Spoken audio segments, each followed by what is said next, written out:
What is going on, guys? This is Miasin, and today I'm bringing you guys my top 10 best decks for this format, which is really relevant if you are planning on playing this remote duel YCS. But before this video starts, make sure you like and subscribe. It really motivates me a lot to keep making videos like these. And also check me out on Instagram and Twitch. Both links will be in the description box below. And with that being said, let's get right into this top 10. The number 10 best deck would have to be Evil Twin. The deck is ridiculously consistent, only really needs one card to play, and thanks to the Link 4, it just became so much better because now you can actually trigger both Link 2 Evil Twin monsters on your opponent's turn, so the Kisikil and the Leela giving you one draw on your opponent's turn as well as one pop, and also you are summoning the draw one on your turn as well, meaning that you can actually get up to 3 draws with just one single card, and you get to play like 15 hand traps or something ridiculous like that. Doesn't have to be hand traps. The deck is really good. That's why I have it in my top 10. Number 9, we have Trap Eldritch featuring Lord of the Heavenly Prison. So this monster not only protects your set cards from being destroyed by card effects, but also fetches you any spell or trap from your deck directly to your spell and trap zone, so doesn't even lose to Ash or Veiler or whatever, and doesn't even lose to Imperm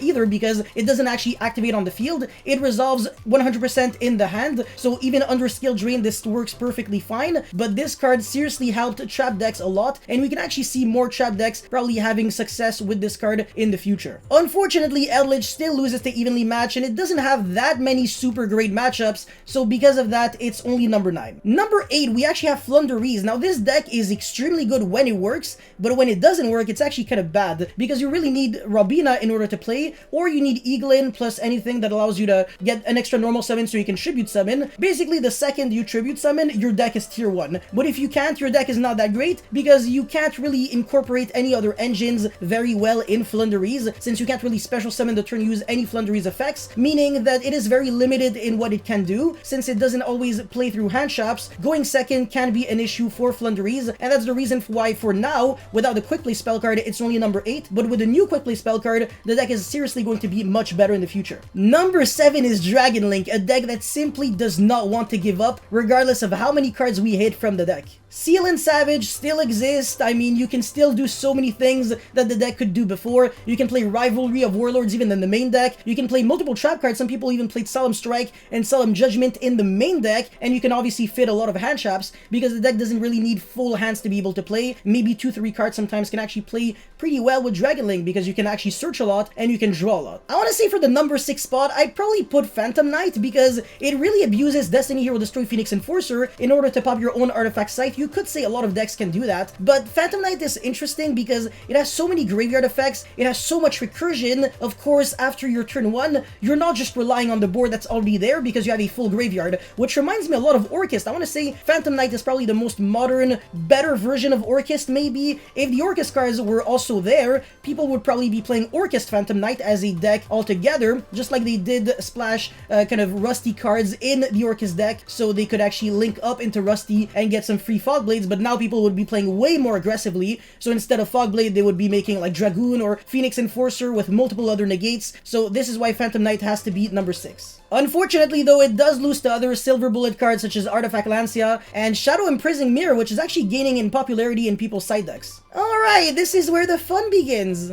Number 5 is Sky Striker featuring Destiny Hero Destroy Phoenix Enforcer. Yeah, you heard that right, the deck is extremely good going second, can play multiple hand traps, and even when you don't draw hand traps, you're not like dead, because the deck is inherently good at breaking boards. It already plays Widow Anchor, it has 3 Kagari with Engage, and the huge boost from Fusion Destiny makes the deck so much better, because obviously you get like another Spell Engrave, you fuel your grave with Celestial and Dasher, so next turn you can draw cards, maybe dig for that Engage. Phoenix Enforcer doesn't really clog your monster zone, because when you destroy it, obviously you no longer have a monster in the main monster zone, so you can start using your Widow Anchors, and you can also destroy your own Area 0 to trigger Ray that way, well, to get access to Ray, if you understand what I'm trying to say, which means that the card is actually a huge consistency boost. And number 4, a deck that is good for obvious reasons, for several good reasons as well, that would be Shaddoll Invoked Dogmatica. First of all, literally everyone on this planet is scared of Winda. Also, you get to play ridiculously powerful fusion spells such as Super Poly, Invocation, Shaddoll Fusion, Fusion Destiny, and if you have Meltdown on the field, your opponent literally sits there and can't do anything about it. The deck is just as good good going first or second, and can break ridiculously big boards without even having to rely on hand traps. Number 3 is probably a downgrade because I want to say the deck was better before, and that would be Drytron. Now the deck actually loses to Chaofeng, Windberry Statue,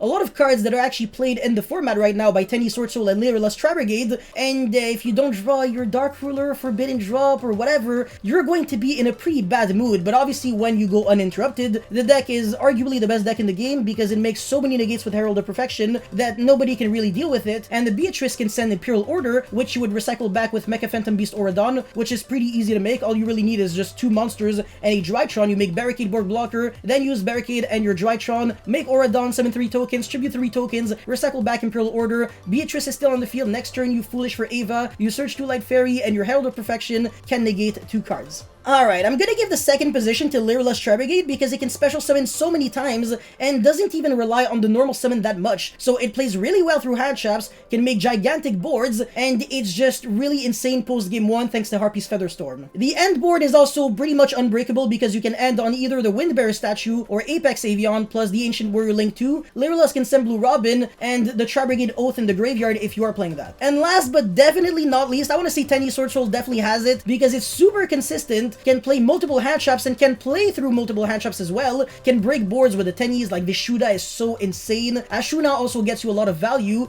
and a lot of options as well, which is great. Dara obviously gets you recursion, Shatana can pop cards, and the Sword Soul monsters themselves, they're just really good overall. They're all kind of +1s, except Long Yuan, but obviously that's fine because when you make your Baroness, you can start protecting your whole board, and it becomes even harder for your opponent to win. So because of that, I think Tenyi Sword Soul just has to get number 1. Now, to be fair though, even though it does have mostly good matchups, the average player would probably not be able to pilot this deck all the way to victory if he doesn't know what he's doing. So I want to say it really is important for you to be able to understand Tenyi Sword Soul really well because it's much harder to play than regular Sword Soul. Anyways, that's pretty much it for this top 10 best decks video. I wonder what you guys actually think are the best decks. Let me know in the comment section below. Don't forget to like and subscribe. Also check me out on Instagram and Twitch. I'll see you guys very soon. Peace.